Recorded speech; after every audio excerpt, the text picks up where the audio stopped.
WhatsApp বেল্লালকে নিয়ে video বানালেই নাকি video viral হয়, তবে তাকে নিয়ে ভিডিও বানিয়ে ভাইরাল হওয়ার ইচ্ছাই আমার কোনোদিন ছিল না।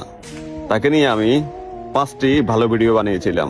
শুধু একটি ভিডিও তার বিপরীতে যাওয়ায় তার ভক্তরা আমাকে অসংখ্য গালি দিয়েছে কমেন্টে এবং মেসেজে।